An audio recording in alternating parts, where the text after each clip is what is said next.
Assalamualaikum warahmatullahi wabarakatuh. Salam sejahtera untuk semua. Coba lagi dengan saya Haris di channel Misteri Verhal. Dalam perang Rusia melawan Ukraina, Rusia menuduh Ukraina mengembangkan senjata biologis di 30 laboratorium yang tersebar di seluruh Ukraina. Rusia juga menuduh Amerika Serikat yang mendanai pengembangan senjata biologis. Tentu saja, Amerika Serikat mengelak tuduhan tersebut. Kita tidak akan membahas saling tuduh dan bantahan antara Rusia dan Amerika Serikat terkait dengan perang Rusia melawan Ukraina. Tetapi, saya ingin mengingatkan, di zaman kerajaan Mataram Islam, Sultan Agung pernah menjalankan perang biologis. Tentu, senjata yang digunakan belum secanggih saat ini. Tetapi, cara tradisional pun terbukti berhasil melumpuhkan Surabaya. Padahal, saat itu Surabaya adalah sebuah negeri yang sulit ditaklukkan, bahkan oleh ayah Sultan Agung sendiri, yaitu Panembahan Hanyokrowati, yang memimpin Mataram Islam dari tahun 1601 hingga 1613. Bagaimana ide perang biologis itu bisa muncul di era tradisional saat itu? Dan apa yang digunakan untuk menyebarkan penyakit bagi musuh-musuhnya? Simak sampai tuntas. Dulu, Surabaya adalah negara kuat. Mike Reclus dalam buku Sejarah Indonesia Modern 1200 hingga 2008 menggambarkan Surabaya sebagai sebuah negara yang kuat dan kaya. Sebuah dokumen VOC tahun 1620 mengatakan luas wilayah Surabaya kira-kira 37 km, dikelilingi sebuah parit dan diperkuat dengan meriam. Konon, pada tahun itu, Surabaya mengirim 30.000 prajurit ke medan perang melawan Mataram, tetapi jumlah penduduknya seperti tidak berkurang. Mungkin ilustrasi ini berlebihan, lebih. Tapi gambaran tersebut menyiratkan jika penduduk Surabaya padat untuk zaman itu. Surabaya dan dari timur dan Banten di barat adalah musuh besar Mataram yang ingin menguasai seluruh Jawa. Dalam 3 tahun terakhir kekuasaannya, yaitu 1610 hingga 1613, Panembahan Hanyokrowati atau sering disebut Panembahan Setokrapyak berusaha menaklukkan Surabaya. Ia sampai mengirim utusan khusus kepada Gubernur Jenderal Peter Watts di Maluku untuk mengadakan persekutuan. Ia menganggap Mataram dan VOC mempunyai musuh sama, yaitu Surabaya.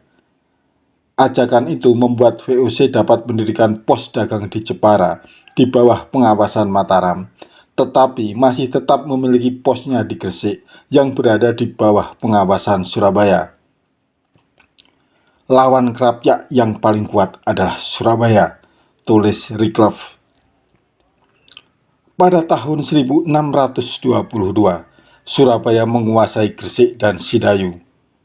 Pengaruhnya meluas ke Lembah Brantas sampai Japan atau Mojokerto dan Wirosopo atau Mojo Agung. Penguasa Sukadana di Kalimantan juga mengakui kekuasaan Surabaya. Kapal-kapal dagang Surabaya terlihat di seluruh kepulauan dari Malaka sampai Maluku.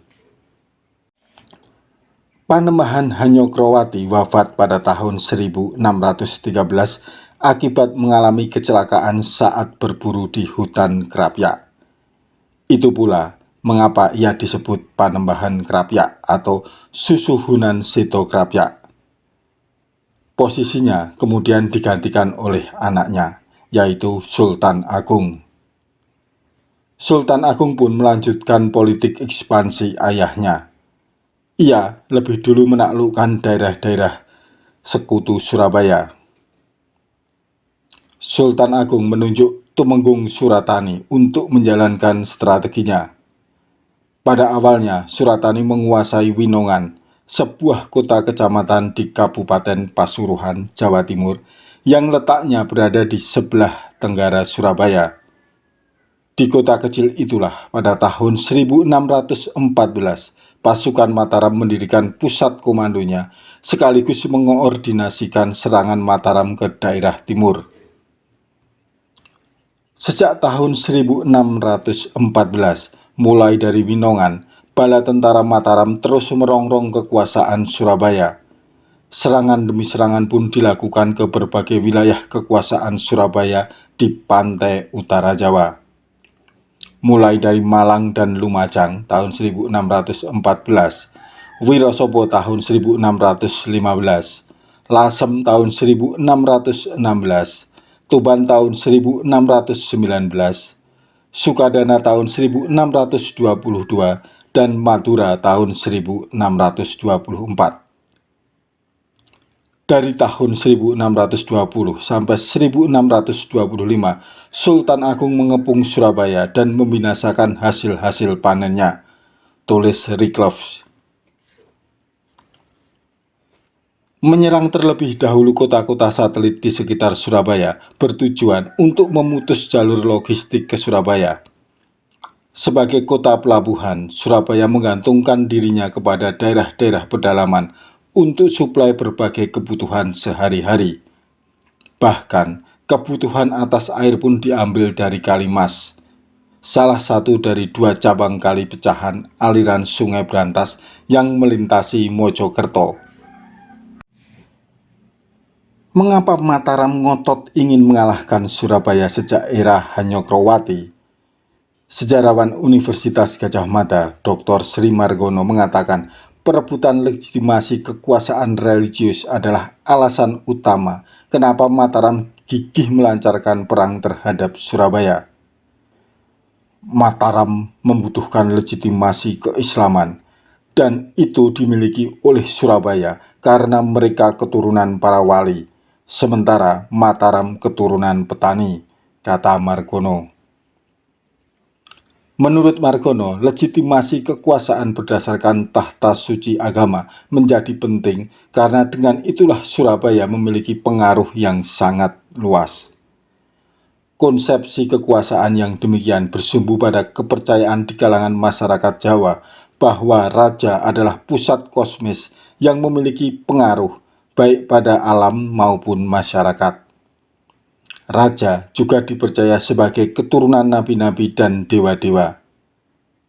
Anggapan itu dikaitkan dengan kepercayaan magis dari Wahyu Raja atau Pulung Ratu dan konsep pewaris keturunan darah raja. Trahing kusumo rembesing madu wijining andono topo. Hanya orang yang memiliki keturunan darah rajalah yang berhak menjadi raja. Bagaimana strategi Sultan Agung menaklukkan Surabaya? Taktik serangan langsung yang ditempuh Mataram terhadap Surabaya tak pernah berhasil. Surabaya terlalu kuat, apalagi bala bantuan dari Madura selalu setia setiap saat mempertahankan Surabaya. Selama bertahun-tahun, semenjak naik tahta, Sultan Agung terus melancarkan penyerbuan ke Surabaya. Cara Sultan Agung yang menggempur secara periodik wilayah kekuasaan setahap demi setahap menimbulkan korban yang cukup besar di pihak Mataram. Namun, ia terus mencari cara agar Surabaya mau menyerah, terutama sejak kejatuhan Tuban pada tahun 1619 menyusul kekalahan Madura pada tahun 1624. Setelah bertempur selama hampir satu dekade lebih, akhirnya Mataram berhasil memasuki pinggiran kota Surabaya. Pasukan Mataram di bawah pimpinan Tumenggung Ketawang dan Tumenggung Alap-Alap menggempur Surabaya pada tahun 1624. Dari sumber Belanda, sebagaimana dikutip dari The Graph, kendati sudah berhasil menembus barikade pertahanan Surabaya, pasukan Mataram masih kesulitan mematahkan pertahanan pasukan Surabaya. Tentara Mataram pun kembali menebar teror kepada penduduk pinggiran Surabaya.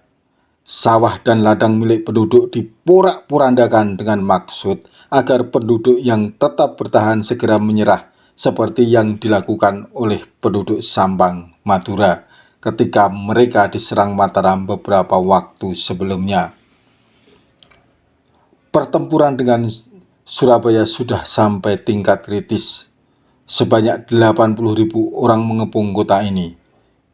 Karena alotnya pertahanan pasukan Surabaya, Mataram memilih untuk bersikap defensif sambil mencari akal untuk menyusun serangan mematikan kepada Surabaya.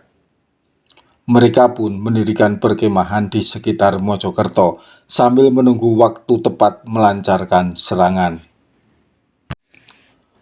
Tumenggung Mangun Oneng yang diberi mandat memimpin serangan ke Surabaya melancarkan taktik bendungan Jepara untuk menyumbat aliran Sungai Brantas yang menjadi sumber air bagi penduduk Surabaya.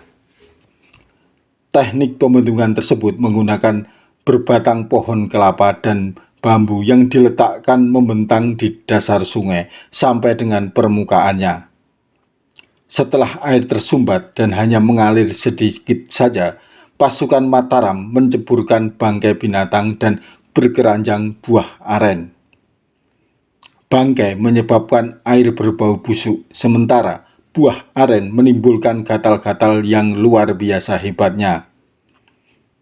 Air yang tercemar itu menyebabkan penduduk Surabaya terkena wabah penyakit batuk dan gatal-gatal. Taktik yang mendatangkan penderitaan bagi rakyat Surabaya itu sampai ke telinga raja. Sebuah pertemuan digelar oleh kalangan istana Surabaya, tapi raja terlalu malu untuk memaklumkan kekalahannya pada Mataram. Maka diutuslah Pangeran Pekik, putra sang raja, beserta 1.000 tentara Surabaya untuk menemui Tumenggung Mangun Oneng. Melalui Demang Urawan, surat maklumat kekalahan Raja Surabaya disampaikan kepada Tumenggung Mangun Oneng. Menurut catatan VOC, sebagaimana dikutip oleh The Graph, Surabaya dinyatakan kalah pada tanggal 27 Oktober tahun 1625.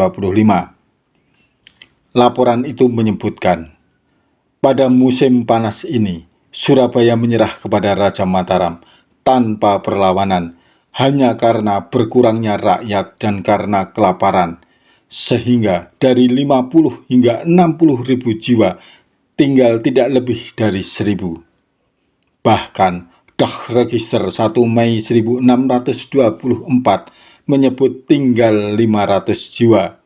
Sisanya meninggal dan hilang karena keadaan menyedihkan dan karena kelaparan. Serangan biologi ala Sultan Agung itu berhasil menaklukkan Surabaya.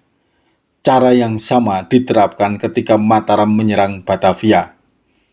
Mengapa penyerangan atau penyebaran penyakit ke Batavia ini tak sukses seperti ketika Mataram mengalahkan Surabaya? Simak episode depan. Saya akan bahas secara lengkap. Jangan lupa ikuti terus channel Misteri Verhard agar teman-teman memahami sejarah berdasarkan fakta. Sampai jumpa. Wassalamualaikum warahmatullahi wabarakatuh.